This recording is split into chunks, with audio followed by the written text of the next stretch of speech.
She controlled empires. They called her untouchable. But when ruthless kidnappers forced her car off a mountain cliff in the dead of night, not even her billion-dollar security team could reach her in time until a single father with calloused hands, combat-trained reflexes, and a heart still bleeding from his own losses rappelled down that ravine and pulled her from the wreckage with seconds to spare. What happened next shattered both their worlds. Before we jump back in, tell us where you're tuning in from, and if this story touches you, make sure you're subscribed, because tomorrow, I've saved something extra special for you. Camille Drovan's name appeared on 14 different magazine covers that month. Forbes called her the Titaness of technology. Time named her Innovator of the Year. Business Weekly declared her the woman who redefined success. At 34, she had built Nexus Dynamics from a garage startup into a global empire worth $47 billion, revolutionizing artificial intelligence and quantum computing in ways that made her competitors weep with envy. Standing in the glass-walled penthouse of the Nexus Tower in downtown Crescent Bay, Camille surveyed her kingdom. The city sprawled below like a circuit board, millions of lights pulsing with the rhythm of commerce and ambition. Her reflection in the floor-to-ceiling windows showed a woman who had conquered every challenge life had thrown at her, sharp cheekbones that could cut glass, steel gray eyes that missed nothing, and a presence that made boardrooms fall silent when she entered. The quarterly earnings call had ended 20 minutes ago. Another record-breaking performance. Another standing ovation from shareholders. Another vindication of every ruthless decision she had made to reach this summit of power. Her assistant, Jerome, stood near her mahogany desk, tablet in hand, rattling off tomorrow's schedule with military precision. The sole investors arrive at 8 a.m. sharp. The prototype demonstration is scheduled for 10:30. The merger documents need your signature by noon, and the press conference is at 3. His voice carried the breathless efficiency of someone accustomed to managing the impossible. Camille nodded without turning from the window. Cancel the sole breakfast. Move it to lunch. I want to review the prototype personally before anyone else sees it. But Ms. Drovan, the investors flew in specifically for... She turned, and Jerome's words died in his throat. Those gray eyes held the kind of authority that made grown men reconsider their life choices. The prototype represents 18 months of development and $200 million in investment. If it fails during the demonstration, we lose everything. I don't care. If they flew in from Mars, they wait. Jerome typed frantically on his tablet. Of course. I'll handle the rescheduling. Outside, rain began to streak the windows, creating liquid paths that distorted the city lights below. Camille watched the patterns form and dissolve, reminded briefly of tears she hadn't shed since she was 12 years old. Success, she had learned, required the amputation of weakness. Sentiment was a luxury she couldn't afford. Not when thousands of employees depended on her decisions. Not when shareholders expected miracles quarterly. Not when competitors circled like sharks, smelling blood in the water. Her phone buzzed against the desk. A text from David, her ex-fiancé, whom she had discarded 6 months ago when his career aspirations began interfering with her strategic planning. Saw you on the news tonight. You look tired. Are you taking care of yourself? She deleted the message without responding. David belonged to a version of herself that no longer existed. A woman who might have chosen love over leverage, partnership over dominance. That woman had been weak, vulnerable, prone to the kind of emotional decisions that destroyed empires. Camille had buried her so deep that sometimes she forgot she had ever existed. The intercom crackled. Ms. Drovan, your car is ready downstairs. Which route tonight, Jerome? I've instructed Patterson to take the scenic route through Blackstone Ridge, less traffic, and you mentioned wanting quiet time to review the Hong Kong proposals. Camille gathered her leather briefcase, stuffed with contracts that would reshape 3 industries, and eliminate 2,000 jobs. Progress demanded sacrifice, and she had never flinched from making the hard choices. That ruthlessness had carried her from a trailer park in Ohio to this glass tower where she commanded respect through fear and results. The elevator descended 60 floors in silence. Patterson, her driver of 4 years, waited beside the armored Mercedes, his face professionally neutral. He had learned not to attempt conversation during her evening commutes. These were sacred hours when she processed the day's victories and planned tomorrow's conquests. The car pulled into the night, leaving the city's glow behind as they climbed into the winding roads of Blackstone Ridge.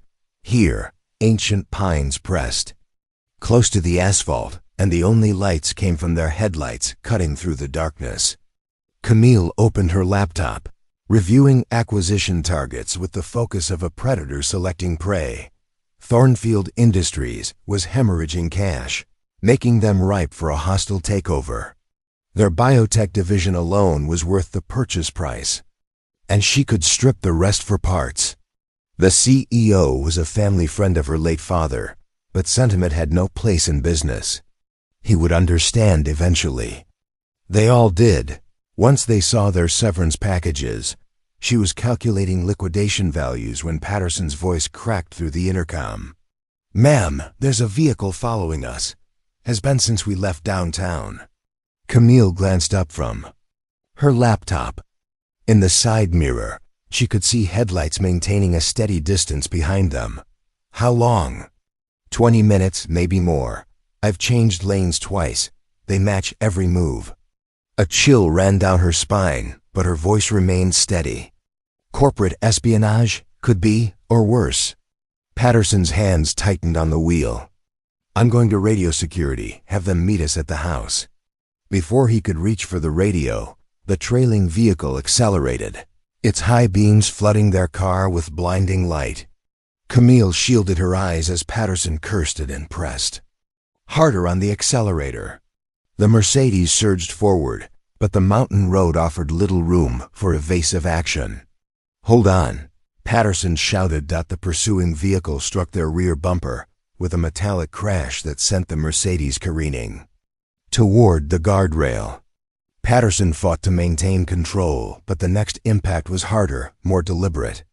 The car spun sideways, tires screaming against asphalt, before the third collision sent them smashing through the guardrail. Time dilated. Camille felt the sensation of weightlessness as the Mercedes tumbled into the ravine, glass exploding around her, her laptop and briefcase becoming projectiles in the confined space. Her last coherent thought, as darkness claimed her, was that she had built an empire, but never learned to build a life worth living. The car came to rest upside down against a cluster of boulders, steam rising from the crumpled hood, the smell of gasoline mixing with the mountain air. Somewhere in the distance, footsteps approached, and voices discussed her fate with the casual indifference of men accustomed to violence. Camille Drovain, the titanness of technology, hung unconscious from her seatbelt, blood trickling from a gash on her forehead, her empire suddenly as fragile as the shattered glass surrounding her broken form. The impact had transformed the Mercedes from a symbol of success into a tomb of twisted metal and shattered dreams. Camille regained consciousness to the sound of her own ragged breathing and the steady drip of something warm trickling down her face. The world had turned upside down literally. She hung suspended by her seatbelt, laptop, and scattered papers, forming a debris field around her head. Her left shoulder screamed with pain, and something was wrong with her vision. Everything seemed fractured, like looking through a kaleidoscope. The acrid smell of gasoline grew stronger with each passing second, and she could hear the ominous hiss of escaping fuel mixing with the mountain air. "Patterson," she called weakly, her voice barely a whisper. The driver's compartment was silent, the security partition spider-webbed with cracks that caught the moonlight like a frozen explosion. Through the gaps, she could see his motionless form slumped over the deployed airbag. Panic began to claw at her chest, not the controlled anxiety of a difficult board meeting, but raw, primal terror. This wasn't something she could negotiate her way out of or solve with strategic thinking. For the first time in decades, Camille Drovane was completely powerless. Above her, she heard voices. Men talking in low, urgent tones. Target is secured. Vehicle went over just like you planned. Good. What's the status down there? Driver's unconscious, maybe dead. The woman's moving, but she's trapped. Car's leaking fuel pretty bad. Perfect. Make it look like an accident. Gas leak, spark, boom. Another tragic corporate executive lost to the dangers of mountain driving. The casual way they discussed her death sent ice through her veins. This wasn't random. Someone had orchestrated this, planned it, paid for it. In her ruthless climb to the top, she had made countless enemies, competitors she had crushed, companies she had gutted, executives she had destroyed without a second thought. Now one of them was collecting their revenge. How long do we give? A different voice asked. Fire department response time up here is 45 minutes minimum. We light it in 30, we're golden. No evidence, no witnesses, no problems. Their footsteps moved away from the edge of the ravine, leaving Camille alone with her racing heart and the growing smell of gasoline. She tried to reach the seatbelt release, but her left arm wouldn't respond properly. Something was definitely broken or dislocated. Her right hand fumbled with the mechanism, fingers slick with blood from the cut on her forehead. Preparing and narrating this story took us a lot of time. So if you are enjoying it, subscribe to our channel. It means a lot to us. Now back to the story. Minutes crawled by like hours. Every sound made her freeze. Was that a spark? A flame? The end of everything she had built. The irony wasn't lost on her. She had spent her entire adult life accumulating power, influence, and wealth, only to discover that none of it could save her from a simple car crash orchestrated by someone with patience and a few $1,000 to spend on hired muscle. She thought about the last time she had called her sister Rebecca. 3 months ago? 4? Rebecca had been trying to reach her for weeks, leaving increasingly frustrated voicemails about their father's death anniversary, about family traditions Camille had abandoned in her pursuit of success. You've forgotten where you came from, Rebecca had said during their last conversation. You've forgotten who used to be. Maybe Rebecca was right. The woman trapped in this car bore little resemblance to the girl who had grown up in a double-wide trailer, who had shared dreams and secrets with her little sister, who had promised to make their father proud after he died in that factory accident. Somewhere along the way, in boardrooms and corner offices, she had traded her humanity for market share. The gasoline smell intensified. Camille could hear it now, the liquid spattering against rocks below the car, creating an invisible lake of potential destruction. Her right hand finally found the seatbelt release, but the mechanism was jammed, twisted by the impact. She pulled desperately, feeling the plastic edges cut into her fingers, but it wouldn't budge. Fear gave way to fury, not at her attackers, but at herself. She had survived a childhood of poverty, navigated the sexist wasteland of corporate America, and built a billion-dollar empire through sheer force of will. She would not die helpless, trapped like an animal while hired killers decided her fate. Using her functional right arm, she began searching the debris field around her head.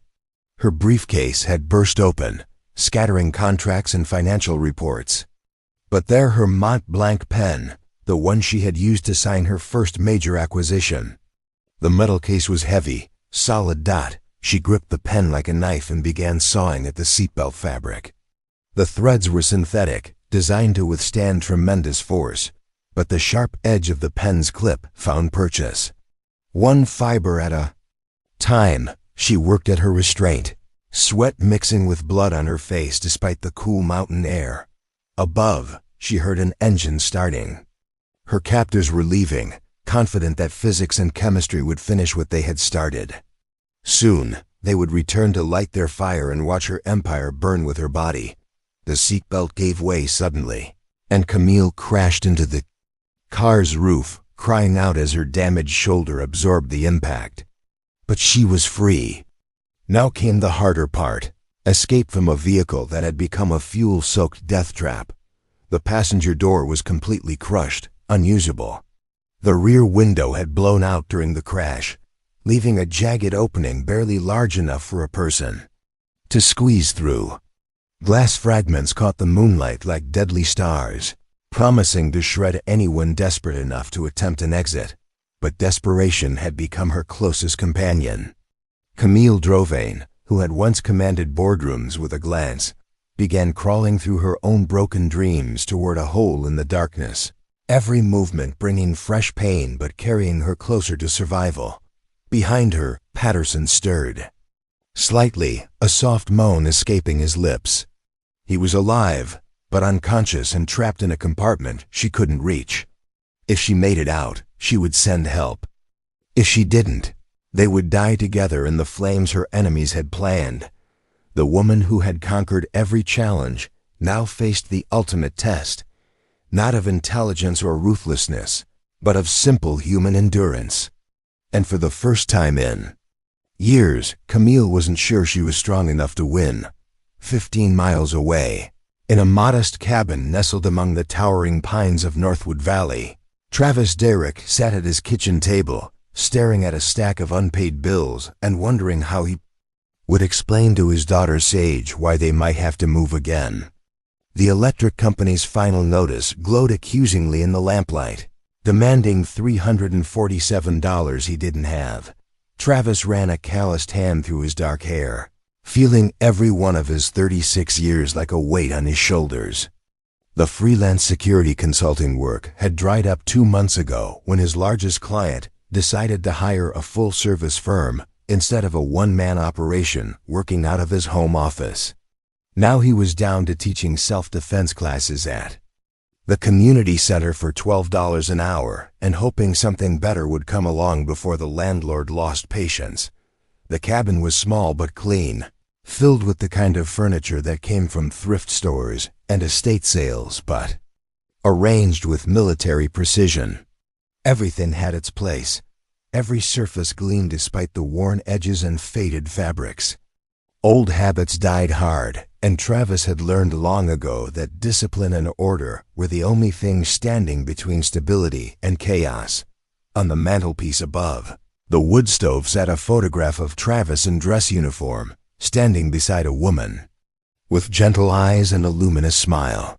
Sarah had been gone for 3 years now, taken by a cancer that had burned through her body with the same ruthless efficiency she had once brought to nursing. Even now, late at night, when sleep wouldn't come, Travis found himself reaching across the bed for warmth that would never return. The floorboards creaked overhead as Sage padded around her room, probably working on another of her elaborate drawings. At 11, she had inherited her mother's artistic eye and her father's stubborn determination. She also had her mother's way of knowing when something was wrong, which made hiding their financial struggles increasingly difficult. Travis had met Sarah during his last deployment overseas, when he had been working private security for diplomatic missions. She had been part of a medical aid team, and he had been assigned to protect the compound where she worked. Their romance had bloomed in the strangest of places, between security briefings and emergency medical procedures, 2 people finding love in a world designed to destroy hope. When Sarah got pregnant, Travis had walked away from the high-paying but dangerous work without a second thought. They had moved to Northwood Valley because Sarah wanted Sage to grow up somewhere safe, somewhere green, somewhere that felt like the opposite of the desert compounds where they had met. For 8 beautiful years, it had worked. Travis had built a small but steady security consulting business. Sarah had worked at the local clinic, and Sage had grown up thinking the world was fundamentally good. Then cancer had shattered their peaceful existence like a grenade through a window. The medical bills alone had consumed their savings, and Sarah's death had left Travis emotionally hollow, going through the motions of parenting and working, but feeling like he was watching his life from a great distance. Tonight was worse than usual. The bills weren't just past due anymore. They were entering the realm of consequences. The electricity would be shut off first, then the water, then the eviction notice. He had been a tactical expert, trained to assess threats and develop solutions. Under pressure, but civilian poverty presented challenges that couldn't be solved with strategic thinking or decisive action. His phone buzzed against the wooden table. A text message from Mickey, his former partner from their security contracting days. Job opening in Atlanta. Corporate protection for tech executives. Good money, steady work. Interested? Travis stared at the message for a long time. Atlanta meant leaving Northwood Valley, leaving the cabin where Sarah's presence still lingered in every room. It meant uprooting Sage from the only home she remembered, pulling her away from friends and teachers and the grave where she left. Flowers every Sunday after church, but it also meant steady income, health insurance, and a future that didn't involve explaining to an 11-year-old why they had to live in their car. He was typing a response when he heard it, the distant sound of metal impacting metal, followed by the unmistakable crash of something heavy going through the guardrail on Blackstone Ridge Road. The sound carried clearly through the mountain air, bouncing off the canyon walls like an echo of disaster. Travis was on his feet before his conscious mind had processed what he had heard. His body moved with the automatic responses burned into him by years of training. Grabbed the flashlight, checked the medical kit, ensure his sidearm was loaded and accessible. Some skills never faded, even when you desperately wanted them to. "Sage," he called up the stairs. "I'll be back in a bit. Stay inside, lock the door. Is everything okay, Dad?" Her voice carried the worried undertone that had become too familiar. Since Sarah's death, just checking on something. "Do your homework." Homework. Travis grabbed his jacket and keys, the domestic concerns of bills and employment temporarily forgotten. Someone had gone over the edge on a mountain road known for its dangerous curves and poor visibility. They would need help, and help might be 45 minutes away if the emergency services were already busy elsewhere. His truck rumbled to life, the ancient Ford pickup that had seen him through a dozen different crises. As he navigated the winding road toward Blackstone Ridge, Travis reflected on the bitter irony of his situation. He was trained to protect people, had spent years keeping executives and diplomats alive in hostile environments, but he couldn't protect his own family from the grinding mundanity of financial ruin. Maybe that was about to change. Maybe tonight, his particular set of skills would matter again, would make a difference in someone's life, would remind him why he had chosen this path in the first place. The smell of gasoline reached him before he saw the broken guardrail, and Travis felt his training kick into high gear. This wasn't just an accident. This was a disaster waiting to become a tragedy. Someone down in that ravine was fighting for their life, and he was the only person in position to help. He parked the truck and grabbed his emergency kit, including the rappelling gear he kept for search and rescue volunteer work. The irony wasn't lost on him. Here he was, broke and desperate, about to risk his life for a stranger while his own daughter waited at home in a house they might lose next month. But as Travis approached the edge of the ravine and saw the overturned Mercedes leaking fuel onto the rocks below, he realized that some things mattered more than money. Some moments defined who you were, regardless of what you owned or how much was in your bank account. This was one of those moments. And for the first time in months, Travis Derrick felt like himself again. Travis secured the rappelling rope to his truck's trailer, hitched with the methodical precision of someone who had performed similar operations under enemy fire. The overturned Mercedes gleamed dully in the moonlight 60 feet below, its position against the boulder cluster, suggesting the occupants might have survived the initial impact. But the growing pool of gasoline spreading around the wreckage created a ticking clock that made every second precious. As he prepared to descend, Travis caught sight of something that made his blood run cold. Fresh tire tracks at the crash site, and scuff marks on the asphalt that suggested this had been no accident. Someone had forced this car off the road, and those someones might still be nearby. He had seen enough deliberate vehicle accidents during his security work to recognize the signs. This was an assassination attempt, planned and executed with professional precision. Whoever was trapped down there wasn't just a victim of bad weather or poor driving. They were a target. Travis clipped his harness to the rope and began his descent, every sense alert for signs of additional threats. The rock face was treacherous, loose shale shifting under his boots as he navigated toward the wreckage. Halfway down, he heard it, a woman's voice, weak but determined, calling for help. "Hold on," he called down. "I'm coming." The closer he got to the Mercedes, the stronger the gasoline fumes became. One spark, one hot surface, and the entire ravine would become a crematorium. Travis increased his pace, using controlled falls to cover distance quickly, while scanning for the safest approach to the vehicle. The rear window had been blown out during the crash, leaving a jagged opening barely wide enough for extraction. Through the gap, Travis could see a figure moving inside, alive, conscious, but clearly trapped. As his boots touched solid ground, he got his first clear look at the victim. Even upside down and covered in blood, Camille Drovain was unmistakable. Her face had been on enough magazine covers and news broadcasts that Travis recognized her instantly, though seeing her like this, vulnerable, terrified, human, struck him as profoundly wrong. This was a woman accustomed to commanding boardrooms, not hanging helpless from a seatbelt while gasoline pooled beneath her head, but recognition brought a flood of memories that Travis hadn't accessed in decades.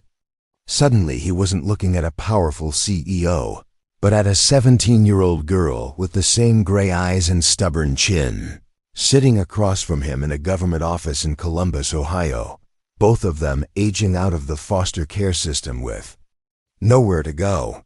Her name had been Cami Chun then, not Camille Drovain. She had been bounced between 7 different foster homes in 4 years, just like Travis. They had both been products of a system designed to warehouse broken kids until they became someone else's problem. For 6 months, they had been placed with the same family, the Hendersons, who actually cared about their foster kids and tried to create something resembling stability. Those 6 months had been the closest thing to family Travis had known since his parents died in that house fire. When he was 8, Cami had been fierce even then, determined to escape the cycle of poverty and neglect that had defined their lives. She studied constantly, maintained perfect grades, and talked endlessly about her plans to build something important, something that would prove she mattered. Travis had fallen hard for her intelligence and ambition, though he had never found the courage to tell her. When they both turned 18 and aged out of the system, Cami had received a full scholarship to MIT, while Travis had enlisted in the Army.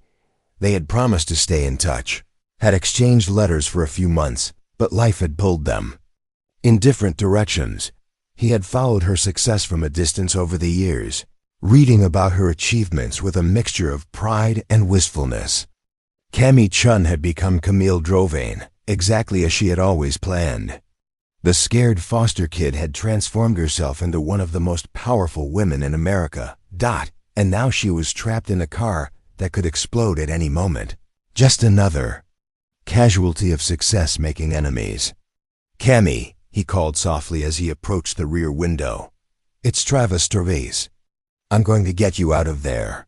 Her gray eyes focused on him with difficulty, blood from the head wound making her blink constantly.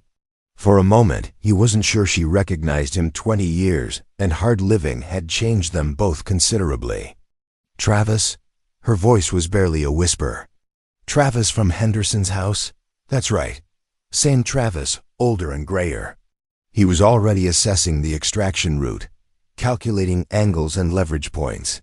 "Can you move your arms and legs?" "Left shoulder is wrong, but I can move." She tried to shift position and winced.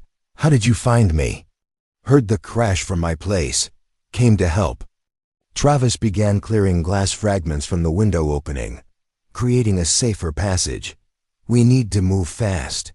This whole area reeks of gasoline, and your friends who put you here might come back to finish the job. Camille's eyes widened. You know this wasn't an accident? Tire tracks up top tell the story. Someone forced you off the road. Travis extended his hand through the window. Can you grab my wrist?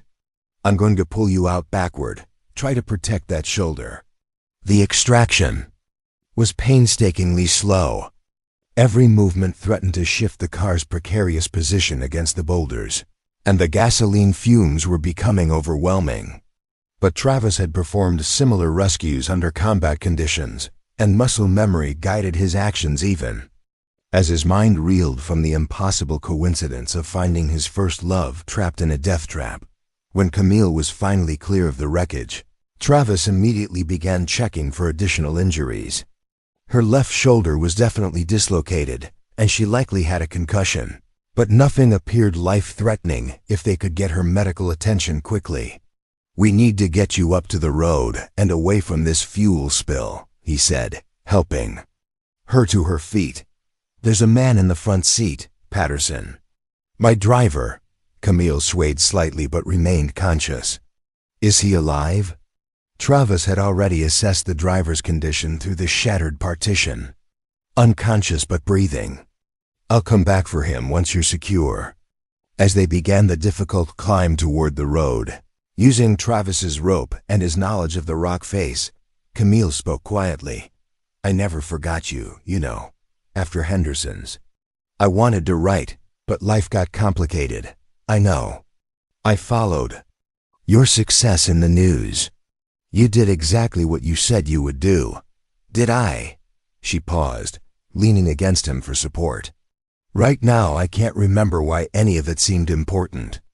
They had reached the halfway point when Travis heard it, vehicles approaching on the mountain road, engines running without headlights.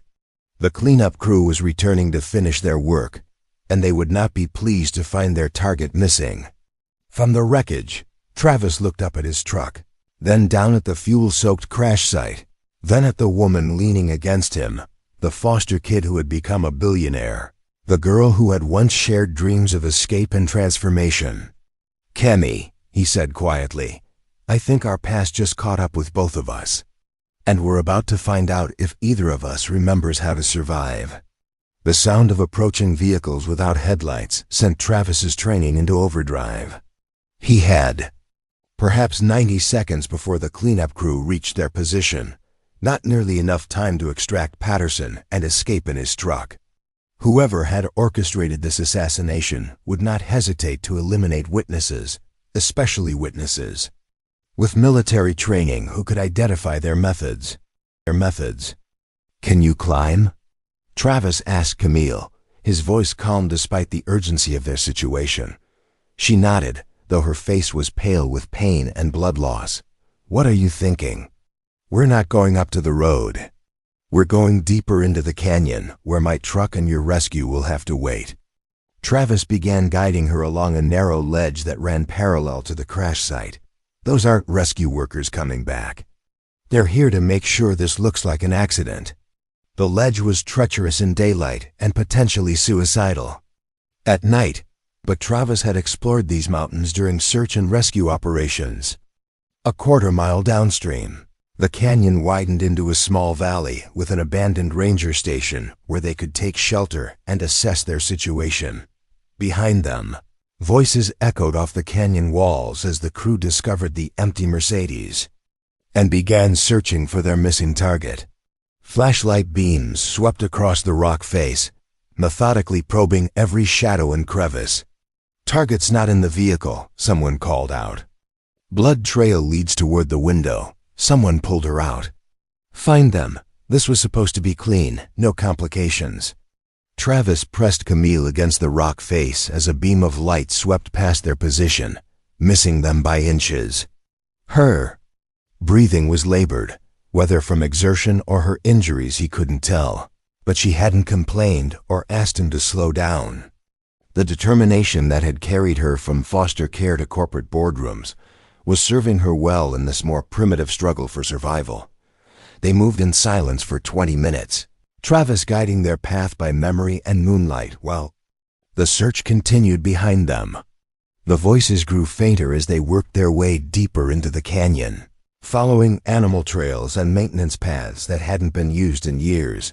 The abandoned ranger station appeared ahead like a mirage. Small log building with boarded windows and a door hanging askew on rusted hinges. It had been condemned 5 years ago after budget cuts eliminated the position, but the structure was still sound enough to provide shelter. Travis helped Camille inside and immediately began assessing their tactical situation.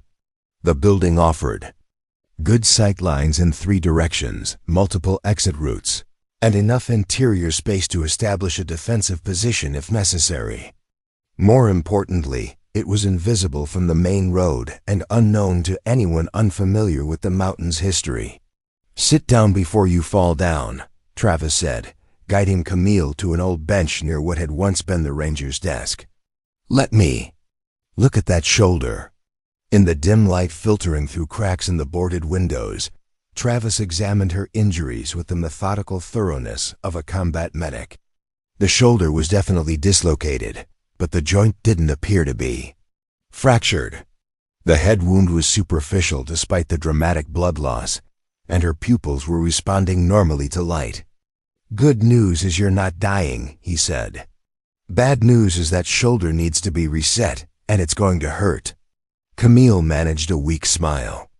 "I've sat through hostile board meetings with activist investors. I think I can handle some physical pain." That's the foster kid talking. Always too stubborn to admit when things hurt. Travis was already positioning himself to manipulate the joint back into its socket. On 3, 1, 2, he reset the shoulder on 2, while Camille was still braced for 3. She bit back a cry of pain but didn't flinch away from the necessary treatment. The joint went back into place with an audible pop, and her relief was immediate. "Better?" Travis asked. "Much." She flexed her fingers experimentally. "You learned that in the Army?" "Special Operations Medic Training. Turns out it's useful in civilian life too." Travis was fashioning a makeshift sling from his jacket, though I never expected to use it on someone from Henderson's house. They sat in comfortable silence for a moment, both processing the strange convergence of past and present that had brought them together in this abandoned building. Outside, the search had moved further down the canyon, the voices growing fainter as the cleanup crew expanded their pattern. "Tell me about your life," Camille said quietly. "After we lost touch." "The Army, obviously, but what else?" Travis hesitated. Opening up about personal matters had never come easily. Even before Sarah's death made the subject painful. But something about the darkness and isolation, combined with Camille's obvious vulnerability, made honesty feel safer than usual. "Enlisted right after aging out. Served 8 years, got out when I met someone worth getting out for." His voice softened. "Sarah, she was a nurse with a medical aid organization. We met overseas during my last deployment. And we had a daughter. Together, Sage. She's 11 now, smart as hell. Artistic like her mother." Travis's throat tightened. "Sarah died 3 years ago. Cancer. Fast and brutal." Camille reached over and squeezed his uninjured hand. "I'm sorry. That's devastating." "Yeah." It was. Still is most days. Travis looked out through the cracks in the boarded window. "I've been struggling since then. Single parenthood, financial problems. Trying to figure out how to be enough for a kid who deserves better." "What kind of work do you do?" "Security. Consulting mostly. Corporate protection, threat assessment, that kind of thing. But it's feast or famine, and lately it's been all famine." He turned to study her face in the dim light. "What about you? I know the public success story, but what's the real version?" Camille was quiet for so long that Travis wondered if she had dozed off. When she finally spoke, her voice carried a weariness that had nothing to do with physical exhaustion. "I became exactly what I said I would become back at Henderson's. Built the empire, made the money, earned the respect. But somewhere along the way, I forgot why any of it mattered. She flexed her injured shoulder carefully. I haven't had a real conversation with another human being in months. No friends, no family that speaks to me, no one who sees me as anything other than a business opportunity or obstacle. That sounds lonely. It is. But I told myself loneliness was the price of success, that powerful people couldn't afford emotional attachments. She looked at him directly. Tonight, when I was trapped in that car, all I could think about was how I was going to die alone, and no one would actually grieve for me. They'd grieve for the company, the stock price, the deals that wouldn't get made, but not for me. Travis felt something shift in his chest, not attraction, exactly, but recognition. The scared 17-year-old girl was still there, buried under decades of corporate armor, but fundamentally unchanged. She had achieved everything she had dreamed of and discovered it wasn't enough to fill the empty spaces inside. "You're not alone now," he said simply. "No." She smiled, the first genuine expression he had seen from her since pulling her from the wreckage. "Travis Dayrick, my unlikely guardian angel, what are the odds?" "In my experience, the impossible happens more often than people expect, especially when you most need it to." Outside, the search had moved far enough away that they could no longer hear voices. Travis knew they would have a few hours before dawn brought renewed danger. Time to plan their next move and figure out how to get both of them safely off this mountain. But for now, in the darkness of an abandoned building, two people who had started life with nothing sat together and remembered what it felt like to not be alone in the world. And for the first time in years, neither of them felt like they were just surviving. They felt like they were living. The helicopter search patterns had moved closer, their rotors echoing off the canyon walls like mechanical thunder. But Travis could also hear ground vehicles moving systematically through the mountain roads. Too many vehicles, too well coordinated to be legitimate search and rescue. The people hunting Camille had brought serious resources to bear, which confirmed his assessment that this went far beyond corporate rivalry. "We need to reach my truck without being spotted by either group," Travis explained as they prepared to leave the ranger station.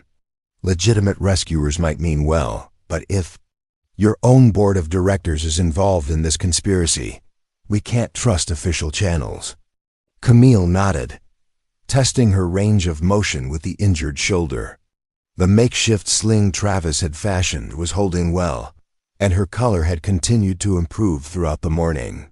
More importantly, the sharp intelligence that had built her empire was fully engaged now, analyzing their tactical situation with the same focus she had once applied to hostile takeovers.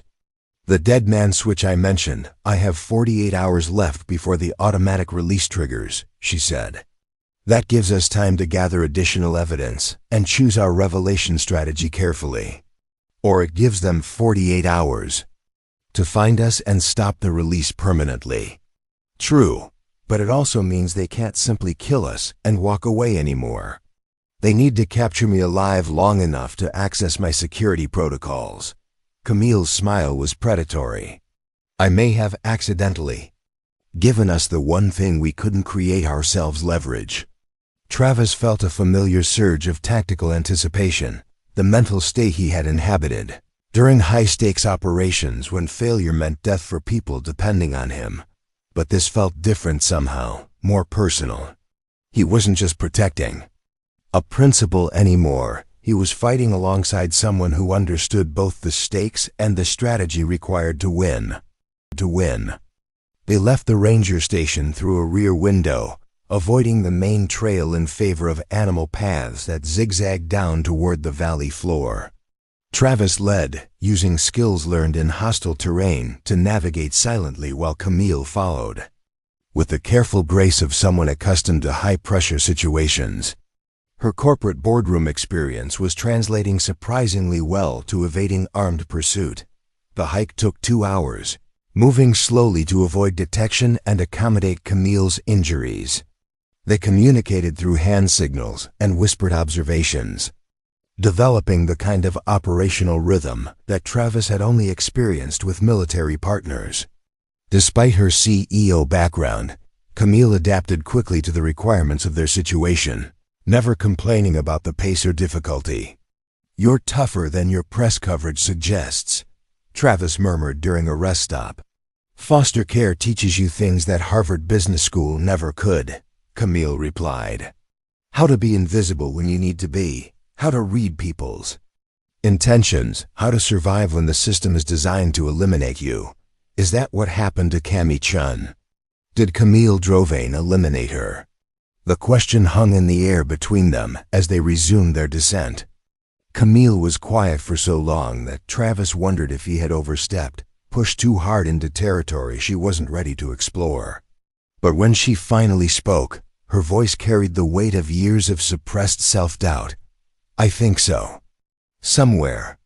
Around my third promotion, I realized that being successful meant being someone else entirely.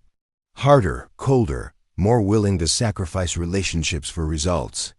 She paused to catch her breath. The girl who dreamed of changing the world became the woman who saw the world as something to be conquered. But you are changing the world. Nexus Dynamics has revolutionized artificial intelligence, created thousands of jobs, advanced human knowledge in ways that will matter for generations. Have I? Or have I just created more efficient ways for powerful people to accumulate power? Camille's voice carried genuine anguish.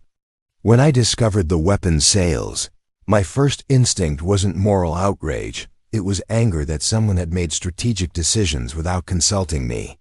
I was upset about the process, not the consequences."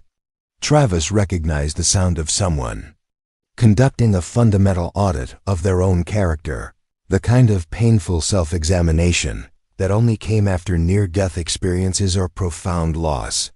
He had gone through something similar after Sarah's death, questioning every choice that had led to their financial struggles and his inability to save the woman he loved. "Maybe that's why you're here," he said carefully. "Maybe you needed to remember what it felt like to be powerless so you could understand what real power actually looks like, which is using what you have to protect people who can't protect themselves. Not because it advances your interests, but because it's right."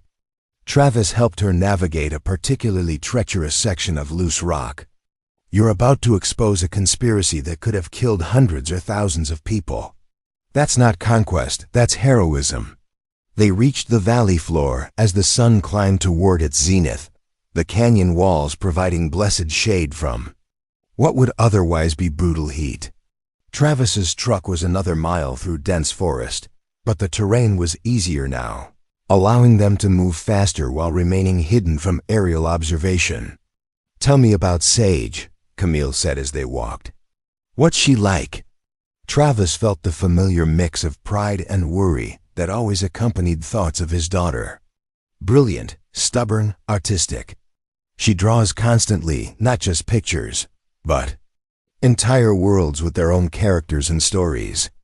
Sarah used to say Sage had inherited her mother's creativity and her father's determination to fix everything. "Does she know what you did before? The military work? The security consulting?"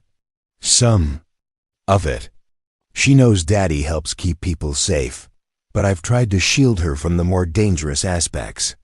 Travis's voice grew thoughtful. "Since Sarah died, I've been so focused on providing financial security that I may have lost sight of what she actually needs from me, which is to see her father as someone worth admiring, not just someone who worries about electric bills and grocery money." The admission came easier than Travis had expected. "She needs to know that the skills I learned, the experiences that shaped me, they matter for reasons beyond paying rent." Camille stopped walking and turned to face him.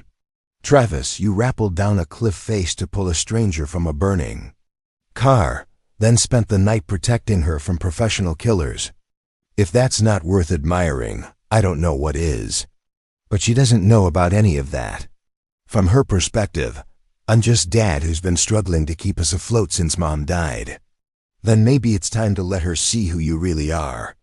Not Just the provider, but the protector. Not just the single father, but the hero. They reached the truck as afternoon shadows began lengthening across the forest floor. Travis had hidden the vehicle well, but signs of recent activity around the area suggested that search teams had passed through.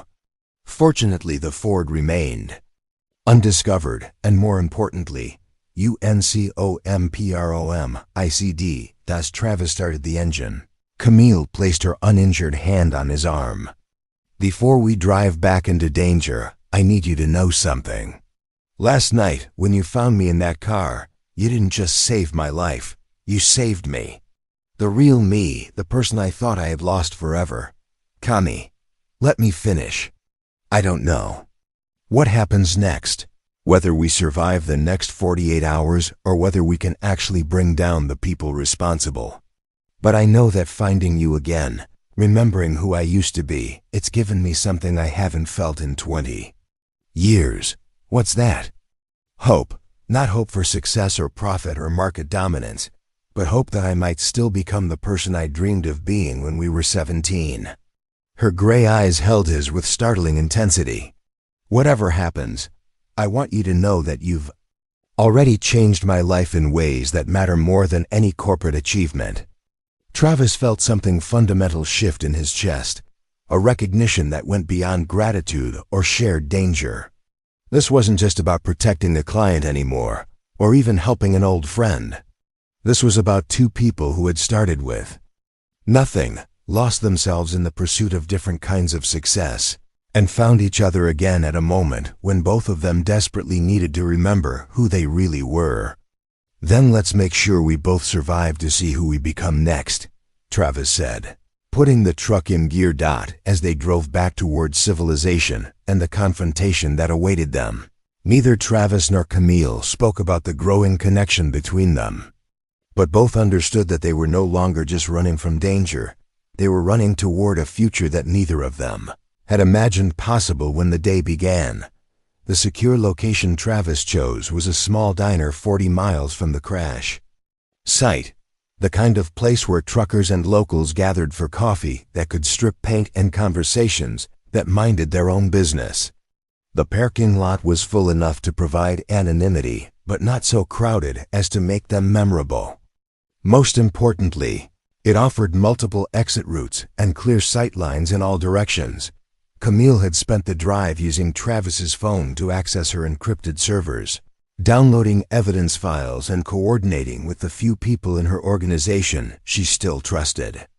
The scope of the conspiracy was even worse than she had initially realized. The weapon sales were just one part of a systematic plan to transform Nexus Dynamics into a tool for authoritarian regimes worldwide.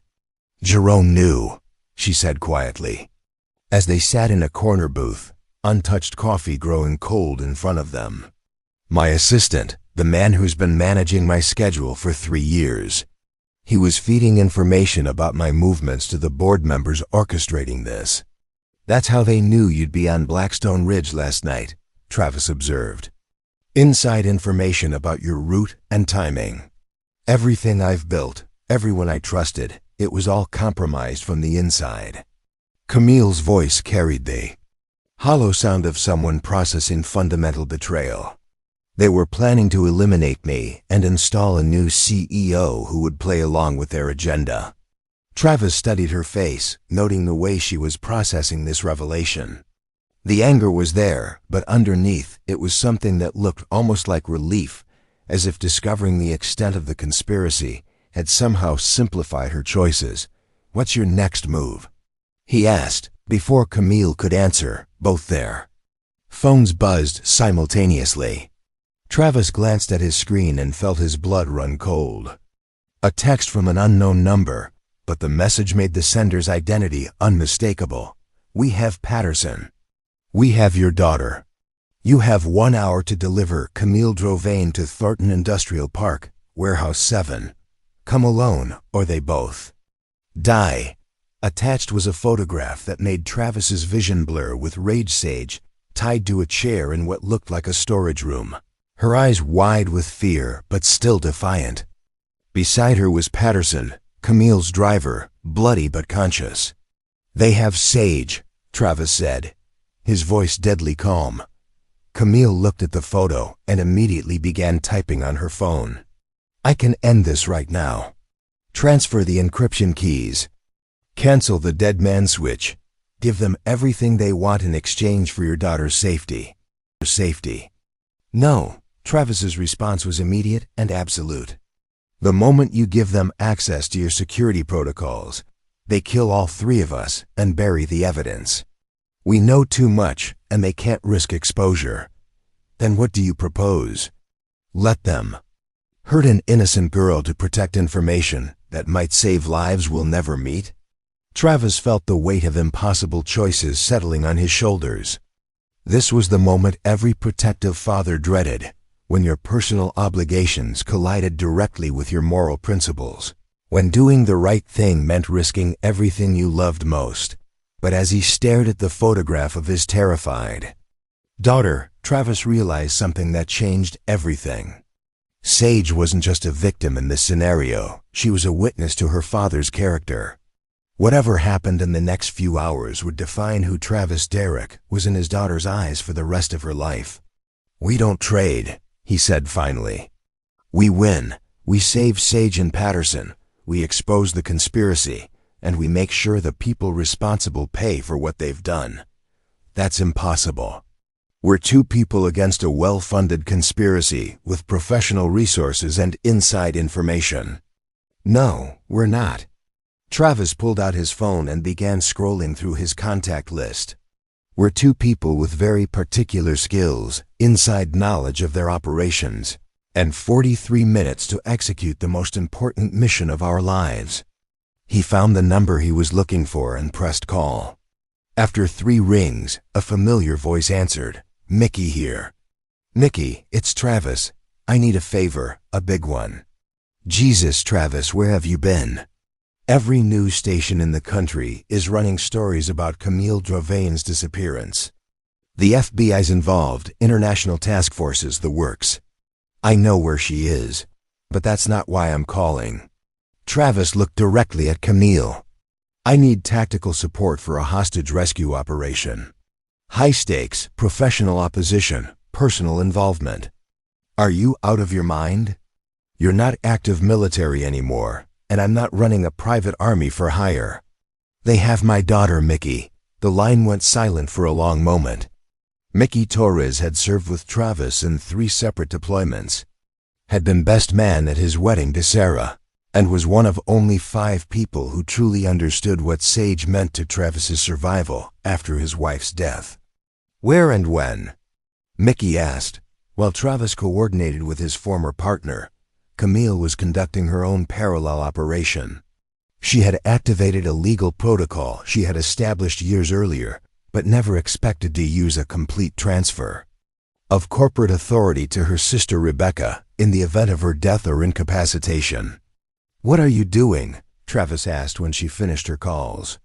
Giving up everything I spent 20 years building, Camille said calmly.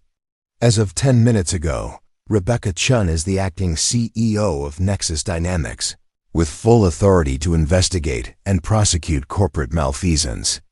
The evidence files have been transferred to her control, along with instructions to release everything if we don't check in every 6 hours. Travis stared at her. You're walking away from a $47 billion empire. I'm choosing what matters over what I thought I wanted. Camille's voice was steady, but Travis could see the magnitude of the decision in her eyes. The conspiracy continues with or without me, unless someone with clean hands takes control. Rebecca has clean hands. And what about you? What do you do after this is over? Camille looked at him with an expression he couldn't quite read. I figure out who Camille Chun becomes when she doesn't have to pretend to be Camille Dravain anymore. Travis felt something shift in his chest, not attraction exactly, but recognition of a depth of character he had only suspected existed beneath her corporate exterior. This wasn't just about survival anymore. This was about 2 people choosing to become the versions of themselves they could actually live with. 37 minutes, he said, checking his watch. Enough time? Travis thought about the warehouse. District layout, the tactical challenges of a hostage rescue with limited resources, and the professional killers they would be facing. By any reasonable assessment, their chances were minimal. But looking at Camille, really looking at the determined set of her jaw, the intelligent fire in her gray eyes, the way she had just sacrificed everything for the principle of doing what was right, Travis realized that reasonable assessments didn't apply to unreasonable people.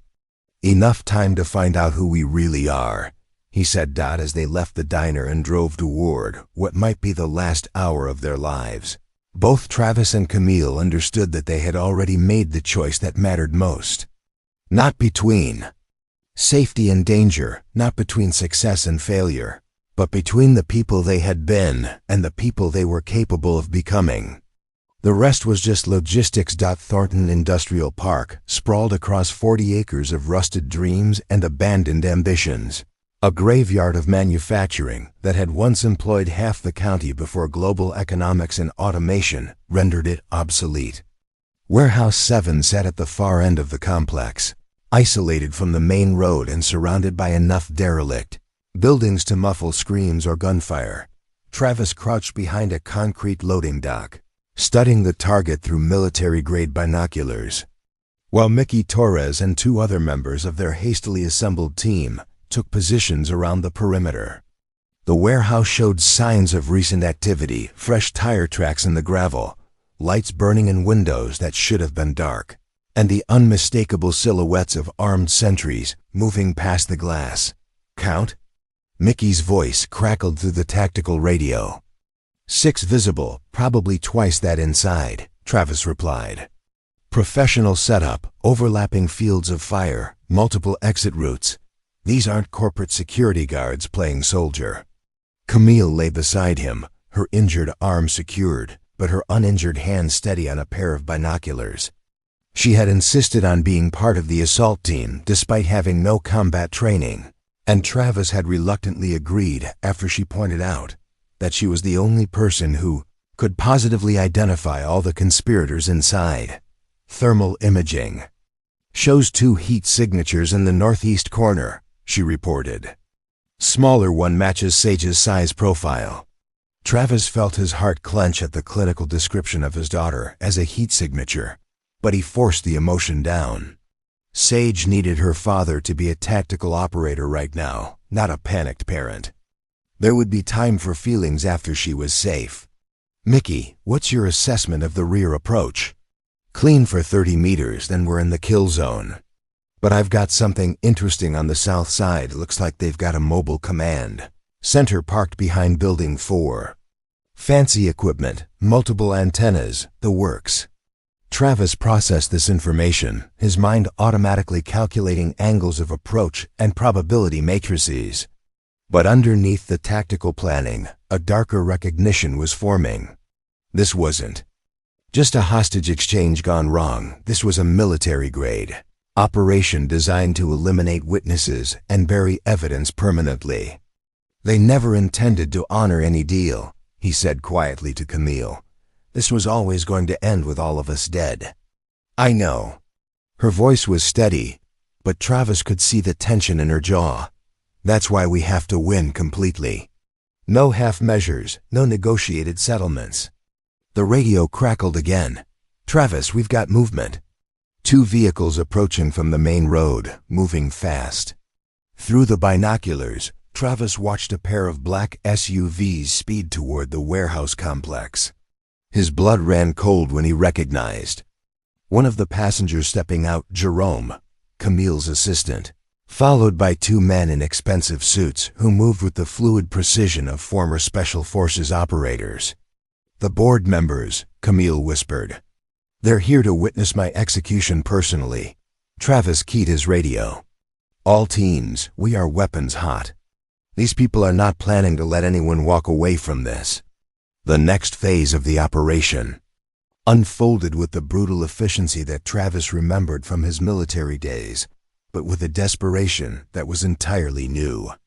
This wasn't about mission objectives or strategic goals. This was about saving the 2 people who mattered most to him in the world. Mickey's team created a diversionary explosion on the west side of the complex, drawing the majority of the guards away from the warehouse while Travis and Camille approached from the east. They moved in tactical formation, using cover and concealment techniques that Travis had learned in hostile territory, modified for an environment where failure meant losing his daughter forever. The warehouse's loading bay was secured with a simple electronic lock that Camille bypassed using override codes she had memorized from Nexus Dynamics security protocols. The irony wasn't lost on either of them. Her corporate knowledge was now being used to infiltrate a conspiracy that had grown out of her own company. Inside, the warehouse was a maze of shipping containers and industrial equipment, perfect for concealment, but terrible for maintaining situational awareness. Travis led with his sidearm drawn, every sense hyper-tuned for threats, while Camille followed with her good hand gripping a tactical flashlight that could double as a weapon if necessary. They found Patterson first, tied to a chair in a makeshift interrogation area near the center of the building. The driver was conscious but badly beaten, his face swollen and bloodied from professional questioning. When he saw them approaching, relief flooded his features. They wanted to know about her backup protocols, Patterson whispered as Travis cut his restraints. I didn't tell them anything, but they know about the dead man switch. Where's Sage? Travis asked. Patterson nodded toward a shipping container that had been modified into a temporary holding cell. Last container on the left. She's alive, unharmed, but scared. Travis felt something break open in his chest when he saw his daughter through the container's small window. Sage was tied to a chair just like in the photograph, but her eyes held the same fierce intelligence he recognized from her mother. She wasn't broken, she was planning. The lock on the container was more sophisticated than the loading bay, requiring both an electronic key and a manual combination. While Travis worked on the mechanical components, Camille used her phone to hack into the electronic system, her fingers flying across the screen with the focused intensity she had once brought to corporate takeovers. Got it, she whispered. The door swung open, and Sage looked up at her father with an expression that nearly destroyed his tactical composure. She didn't cry or call out, she just smiled, the radiant expression of a girl who had never doubted that her father would find her. Hi, Dad, she said quietly. I knew you'd come. Travis was cutting her restraints when the lights came on throughout the warehouse, and Jerome's amplified voice echoed from hidden speakers. Very impressive, Mr. Derrick, but I'm afraid this is where your rescue operation ends. Armed figures emerged from concealment positions throughout the warehouse. At least 8 professional operators with military-grade equipment, positioned to create overlapping fields of fire that made escape impossible. Travis immediately positioned himself between the threats and his daughter, while Camille moved to shield Patterson. Jerome appeared at the top of a metal staircase, flanked by the 2 board members Travis had seen arriving. All 3 men looked calm, confident, like executives conducting a routine business meeting rather than orchestrating multiple murders. Miss Drovane, Jerome called down. You've caused us considerable inconvenience, but I want you to know there are no hard feelings. This is simply business. Business? Camille's voice carried across the warehouse with corporate boardroom authority. You call selling weapons to authoritarian regimes business? You call murdering American citizens business? I call it evolution. Nexus Dynamics was always destined to serve larger purposes than your sentimental attachment to outdated ethical constraints. Jerome descended the stairs slowly, savoring his moment of triumph. Your father would be disappointed to see how naive his daughter became. Travis saw Camille flinch at the mention of her father, and something dangerous shifted in her expression. The scared foster kid who had worked so hard to make her dead father proud was being replaced by something harder, more focused.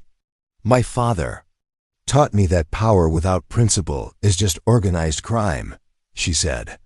But he also taught me something else, which is that sometimes you have to fight for what matters, even when the odds are impossible. Camille looked directly at Travis. And in her gray eyes he saw a decision that made his tactical training scream warnings.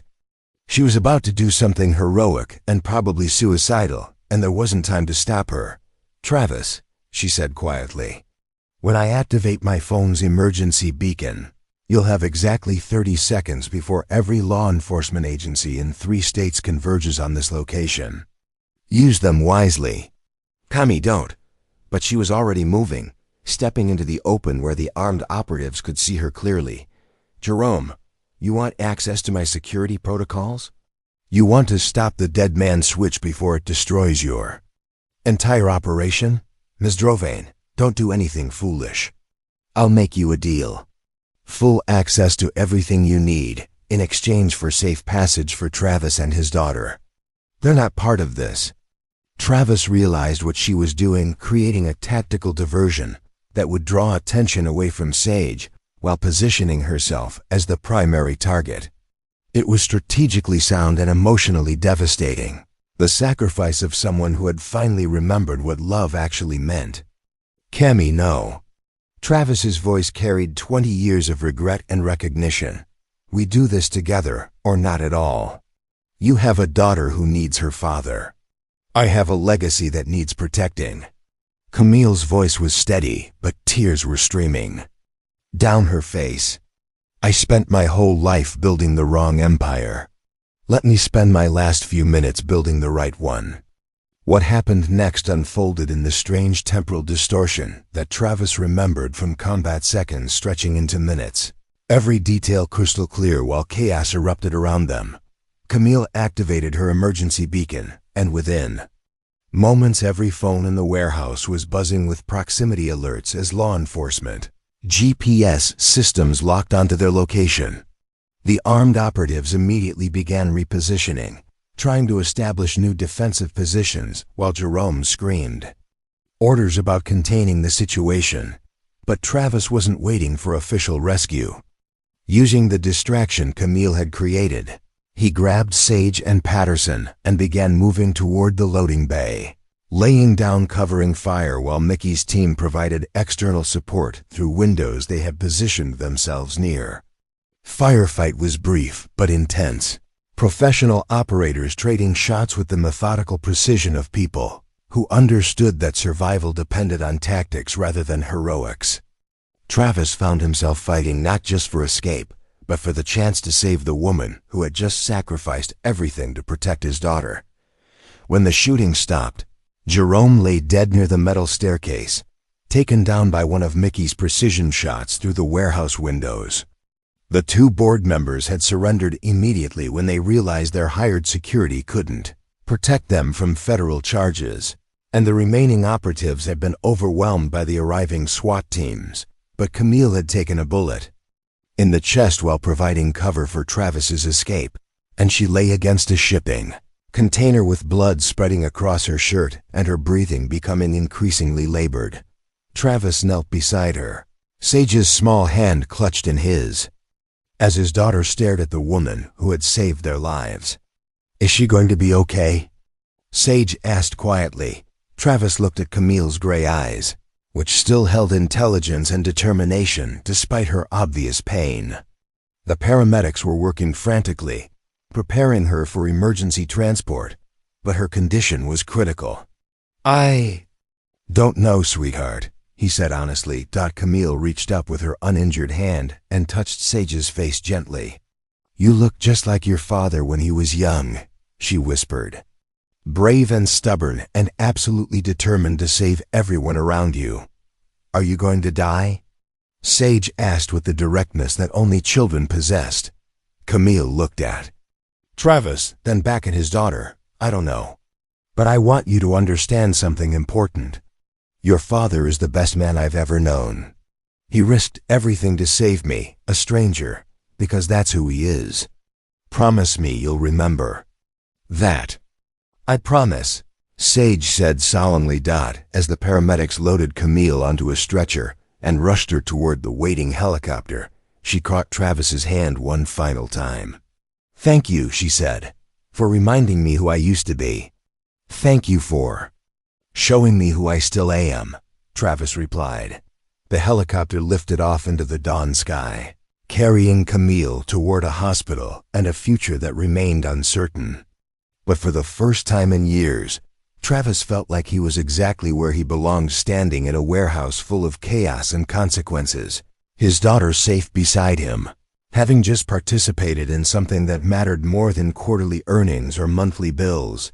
He was a protector again. He was a hero in his daughter's eyes. And maybe, if Camille survived her injuries and the legal proceedings that would follow, he might discover that the scared foster kids from Henderson's house had finally found their way home to each other. 18 months later, the morning sun streamed through the windows of a renovated farmhouse in Millbrook Valley, casting golden light across a kitchen table where 3 people sat sharing pancakes and planning their Saturday. The house wasn't large or luxurious by the standards Camille Drovane had once known, but it was filled with the kind of warmth that no amount of money could purchase.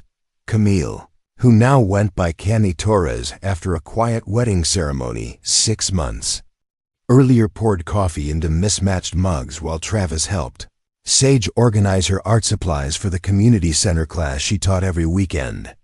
The scene was so thoroughly domestic that visitors often forgot they were looking at a woman who had once commanded a $47 billion empire and a man who had single-handedly taken down an international weapons conspiracy.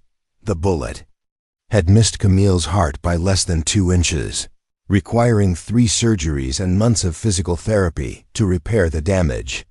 But the injury had been nothing compared to the psychological reconstruction required to transform a ruthless CEO back into the idealistic girl who had once dreamed of changing the world through kindness rather than conquest. "Dad, tell Cami about the job offer from Washington," Sage said, not looking up from her sketch pad where she was drawing what appeared to be a family of superheroes. Travis grimaced. "It's not that simple, sweetheart." "What job offer?" Camille asked, settling into her chair with the careful movement that still marked her recovery. The Department of Homeland Security wants Travis to head up a new task force investigating corporate espionage with national security implications, Sage announced with the pride of a daughter who understood exactly how impressive her father was. They said his work on the Nexus conspiracy saved thousands of lives. Camille looked at her husband with the mixture of love and exasperation that had become familiar over the past year. "And you haven't mentioned this because?" "Because it would mean moving to Washington, traveling constantly, being away from both of you for weeks at a time." Travis reached across the table and squeezed her hand. "I spent too many years not understanding what actually matters. I'm not making that mistake again." What if there was a way to do the work without sacrificing the family? Travis raised an eyebrow. "What are you thinking?" Camille smiled, the expression transforming her face in ways that reminded him of the 17-year-old girl who had once promised to change the world. "I've been having conversations with some people about starting a nonprofit organization. Corporate ethics consulting, whistleblower protection, investigating companies that prioritize profit over human safety." That sounds like the Cami I remember from Henderson's house. It is. But this version has 20 years of business experience and a very personal understanding of what happens when good people stay silent about dangerous systems. Camille pulled out a folder she had been hiding under her placemat. "I've already secured funding from 3 foundations, and Rebecca has agreed to serve on the advisory board." Travis opened the folder and found himself looking at incorporation documents for the Sarah Torres Institute for Corporate Accountability, named after his late wife, who had dedicated her life to healing people rather than using them. "You want to name it after Sarah? She was a healer, Travis. She spent her life protecting people who couldn't protect themselves." Camille's voice grew soft. "I never met her, but I know she would have wanted her legacy to be about making the world safer. For families like yours." Sage looked up from her drawing. "So Dad could take the government job and you could run the institute, and you'd be working together to catch bad guys?" "Something like that," Camille confirmed. We'd be partners, not just in marriage, but in purpose. Using everything we've learned to prevent other families from going through what we did. Travis stared at the documents, feeling the familiar surge of purpose that he had first experienced during that desperate rescue operation. But this time, the calling didn't require him to choose between duty and family.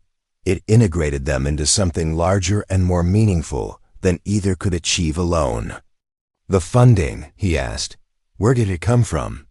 My severance package from Nexus was rather generous, even after the legal settlements and victim compensation funds. Camille's smile was wry. Turns out that being nearly murdered by your own board of directors creates significant leverage in employment negotiations. And Rebecca's okay with this? Rebecca thinks it's the best idea I've had since learning to code. She's transformed Nexus into exactly the kind of company our father dreamed of building: ethical, innovative, focused on solving problems rather than creating them. Camille reached across the table and took both Travis and Sage's hands. But, more importantly, she's proud that I finally figured out the difference between being successful and being significant. The kitchen fell silent except for the ticking of the antique clock Travis had inherited from his grandmother. Outside, they could hear the sounds of their neighbors beginning their own Saturday routines: lawn mowers starting, children playing, dogs barking at delivery trucks.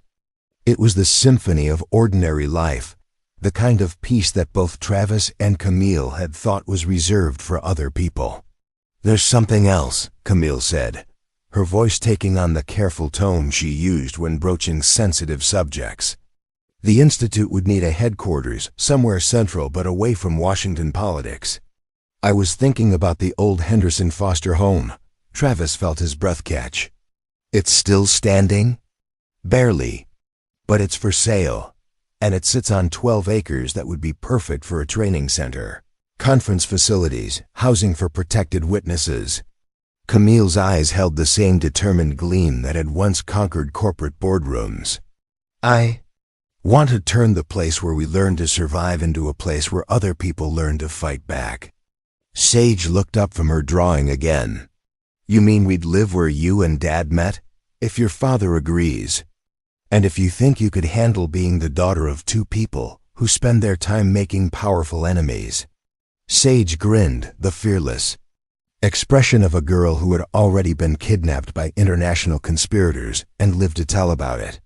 "Mom always said I was born to be part of something bigger than myself. I think this counts." Travis looked around the kitchen table at his daughter and his wife, two people who had taught him that courage came in many forms. Sometimes it meant rappelling down cliffs to save strangers, but more often it meant choosing love over fear, purpose over profit, and family over everything else the world claimed was important. "When do we start?" he asked. 3 hours later, they stood in the overgrown yard of the Henderson foster home, watching Sage explore the playground, where her parents had once shared dreams that seemed impossible for kids who started with nothing. The house was in worse condition than Camille had described: roof damage, broken windows, weeds growing through the foundation, but the bones were solid. "It'll take months of renovation," Travis observed. "Good thing I know someone with construction management experience," Camille replied, nudging him with her elbow. "And someone with more money than sense, that too." Sage came running back from the old swing set, her face bright with discovery. "There's something carved in the oak tree by the back fence. Come look." They followed her to a massive tree that had probably been ancient when the house was first built. Carved into the bark, weathered but still legible, were 2 sets of initials inside a heart: TD plus CC forever. Travis stared at the carving, memory flooding back. "You made me do that the night before we aged out of the system. Said you wanted proof that someone had cared about you in this place." "I remember." Camille traced the letters with her finger. "I was so scared that we'd lose each other, that you'd forget about the foster girl who had too many opinions and not enough social skills. I never forgot. I just didn't know how to find my way back to you. Maybe we weren't ready then." Maybe we needed to become who we were supposed to be before we could build something real together. Sage was already pulling out her sketchpad, drawing the tree with its carved promise. I'm going to make this the logo for the Institute. A tree with strong roots and initials that prove love can last forever. As the afternoon sun slanted through the leaves of the old oak tree, casting patterns of light and shadow across the yard where they would build their new life, Travis realized that some stories don't have endings, they have transformations.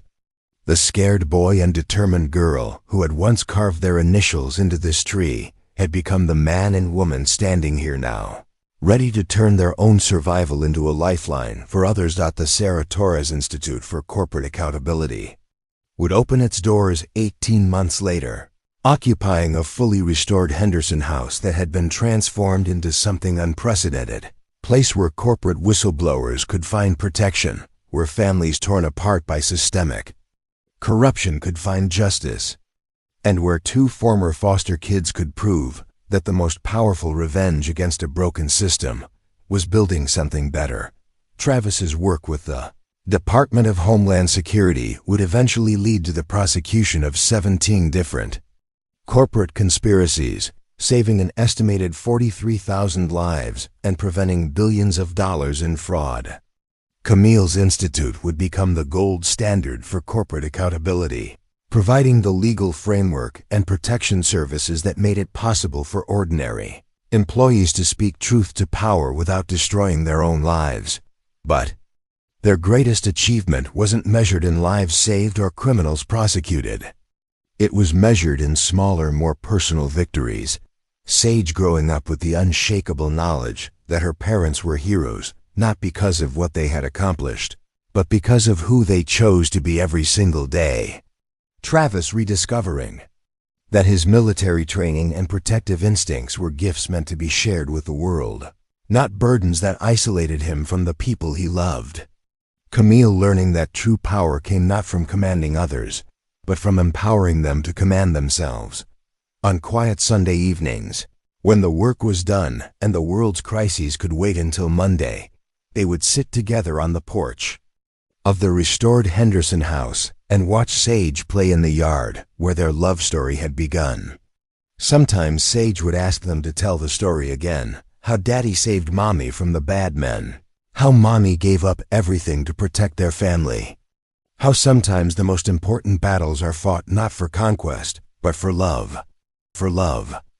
And every time they told it, Travis and Camille discovered something new in their own story, some detail or moment that reminded them why they had fought so hard to find their way back to each other. They had started as children who had nothing, survived as adults who thought they had everything, and found peace as partners who finally understood that the only wealth worth accumulating was the kind you shared with people who would miss you when you were gone. Their initials were still carved in the oak tree, weathered but permanent, a promise kept across 2 decades and countless obstacles. But now there was a new carving beside the old one, added by Sage on her 13th birthday, the Torres family forever and always. Because some love stories don't end with happily ever after. They end with happily ever onward, carrying their light into a world that desperately needs to remember what real heroes look like. The morning mist clung to the hills surrounding the Henderson Institute, as locals had come to call it, while Travis Torres stood at the kitchen window of the restored foster home, watching his wife tend to the memorial garden she had planted in honor of the victims of corporate corruption. At 43, Camille moved with the confident grace of someone who had found her true calling, her hands gentle as she arranged fresh flowers around the stone markers that bore the names of people whose stories had driven them both to this. Worked out the house behind him buzzed with quiet activity. 3 families currently lived in the Institute's residential program, corporate whistleblowers, whose courage had cost them their jobs, their safety, and sometimes their freedom. The Sarah Torres Institute had grown beyond anything they had imagined when they first carved their initials in that oak tree, now employing 47 people and operating satellite offices in 6 states. But success, Travis had learned, wasn't measured in budget allocations or case statistics.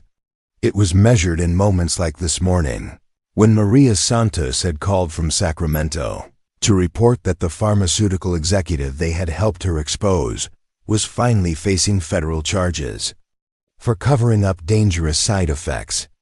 It was measured in letters from families who no longer lived in fear because someone had found the courage to speak truth to Power. Sage appeared in the kitchen doorway, 17 now and taller than her stepmother, carrying a portfolio that contained her early admission acceptance to MIT.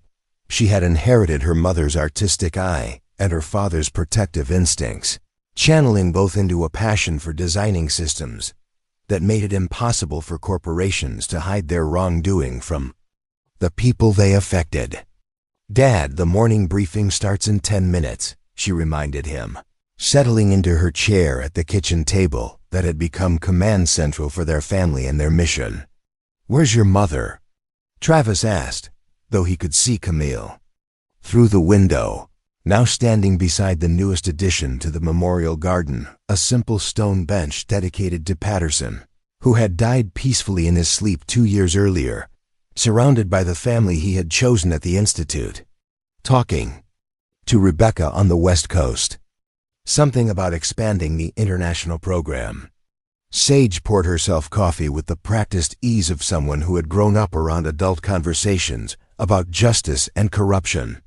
She wants to establish partnerships with whistleblower organizations in 12 different countries. Travis smiled, recognizing the ambitious scope that had once built Nexus Dynamics, now focused on tearing down the systems that protected corporate criminality. Camille's transformation had been complete, but her fundamental drive to change the world had never diminished. It had simply found a worthier target. The briefing room filled gradually with their team, former federal investigators, reformed corporate lawyers, journalists who specialized in exposing systematic corruption, and protection specialists like Mickey Torres, who had joined the Institute permanently after watching too many good people suffer for doing the right thing. Their current caseload included 17 active investigations, ranging from pharmaceutical companies hiding clinical trial data to defense contractors selling defective equipment to the military. Each case represented families who had trusted Travis and Camille with their most precious assets, their safety, their future, and their faith that justice was still possible in a world designed to protect the powerful. Update on the Meridian chemical situation, Mickey reported, his voice carrying the satisfaction of someone who enjoyed watching bullies get their comeuppance. The EPA finally raided their headquarters yesterday. Seized computers, documents, everything we told them to look for. "And the families in Riverside County?" Camille asked, taking her seat beside Travis. "Medical monitoring program starts next week. Full coverage for anyone who lived within 10 miles of their facility during the contamination period." Mickey's expression grew serious. "We're looking at potentially 3,000 people who were exposed to carcinogens because Meridian decided environmental compliance was too expensive." Travis felt the familiar surge of purpose that had driven him since that night when he had pulled Camille from the wreckage of her Mercedes. Every case was personal now. Every victory a reminder that individual courage could still make corporations accountable for their choices. After the briefing ended, and their team dispersed to pursue justice in conference rooms and courthouses across the country, Travis and Camille walked together through the Institute's grounds. The old playground where they had once shared teenage dreams was now a training facility where protection specialists learned to keep witnesses safe. The barn where Travis had hidden as a scared 8-year-old foster kid was now a secure communications center where encrypted evidence was transmitted to journalists and prosecutors worldwide. "Any regrets?" Travis asked, the question that had become their private ritual during these quiet moments. About giving up the penthouse and the private jet to live in a renovated foster home. Camille's laugh carried genuine amusement. About trading board meetings for family dinners and corporate Conquests for actually making the world safer for people like Sage? She stopped walking and turned to face him, her gray eyes holding the same intensity that had once commanded boardrooms, now focused entirely on him and the life they had built together. Travis, I spent 20 years accumulating everything I thought would make me matter, and I never felt like I mattered at all. Now I wake up every morning knowing that what we do today might save someone's life tomorrow. If that's not worth trading $1 billion empire for, then I never understood what wealth actually meant.